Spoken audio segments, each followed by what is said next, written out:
The Republican-led Senate Intelligence Committee has released a redacted version of its fifth and final report on Russian meddling in the 2016 election. The latest volume, nearly 1,000 pages, is the result of a 3.5-year bipartisan investigation. It finds, quote, the Russian government engaged in an aggressive, multifaceted effort to influence or attempt to influence the outcome of the 2016 presidential election. This supports a major conclusion from special counsel Robert Mueller's report. More than 100 pages are spent on President Trump's then campaign chairman, Paul Manafort. The committee says his close contact with a man they deemed as a Russian intelligence officer opened the door for Moscow to influence the president's campaign. It also finds the FBI made errors in its investigation of Russia, echoing what an inspector general report uncovered last December.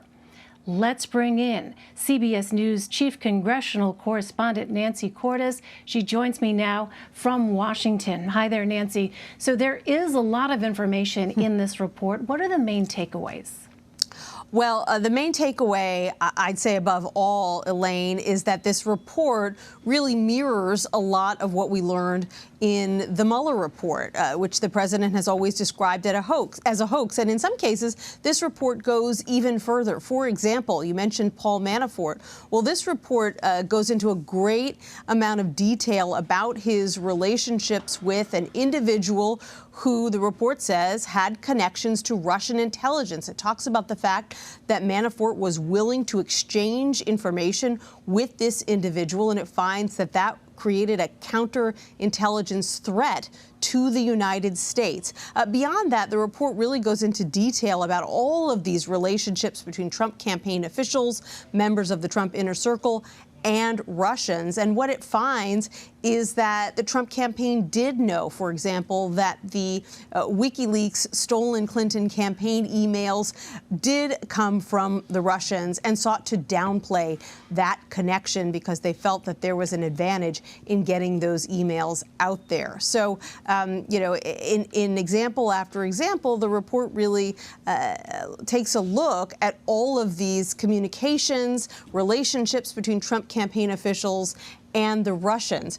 Republicans on the committee say at the end of the day, this is still not a case of collusion. But Democrats on the committee say when you look at all of these relationships, you really have to wonder why you saw campaign officials communicating with Russians time and time again.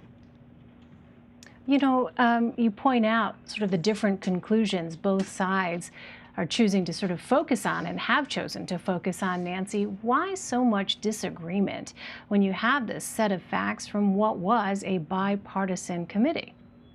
Well, we're obviously just a couple of months away from an election in which not only President Trump is on the ballot, but also a number of Republicans and Democrats. So Republicans see an advantage in downplaying these relationships between Trump campaign officials and Russians. They know that their fate in some way is tied to his. If he doesn't do well, then his performance might drag down some of their colleagues as well, while Democrats want to paint a picture of a campaign that was off the rails in some ways, and you know, they want to make an example of all of these contacts between the Trump campaign and Russia.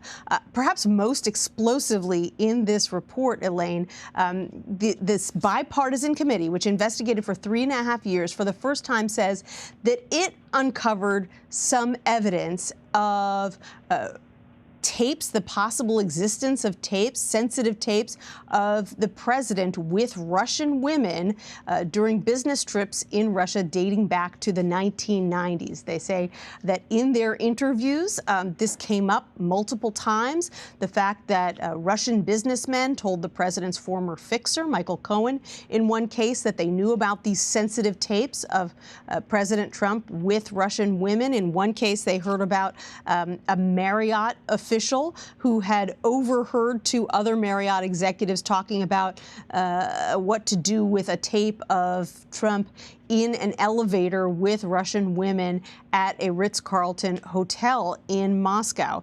So, we've heard a lot over the years about the possibility that these tapes, which could be used as blackmail by Russians, we've heard about the existence of these tapes, but the president has always denied them, and they were a real centerpiece of that controversial Steele dossier. But now you've got a congressional committee saying that they gathered some information about this, not via the Steele dossier, but on their own. They say they weren't able to completely corroborate it, but that this is something that came up multiple times during their investigation.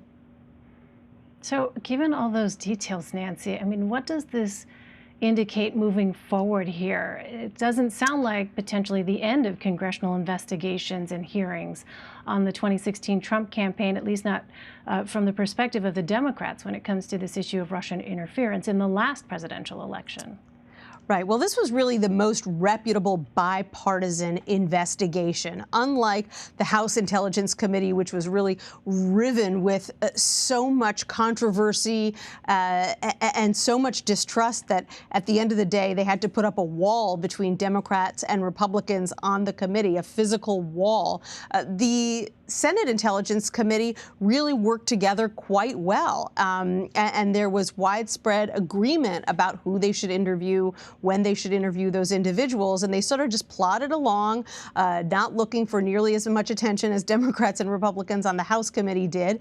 And, this is their product at the end of the day, a real definitive look at all the ways that Russia tried to interfere in the 2016 election. And unlike Special Counsel Robert Mueller's report, which is really looking for evidence of criminality, this report did not have the same goals. This report had the goal of looking at all the ways that Russia may have tried to interfere with an eye towards preventing it the next time around. And so, it's really exhaustive. It's this report, and it's one of 5 reports that make up the Intelligence Committee's Russia investigation. It's 1,000 pages. And so this is really going to be sort of the gold standard going forward when lawmakers, Washington officials want to look back and say exactly what did the Russians do and how can we prevent them from doing it again.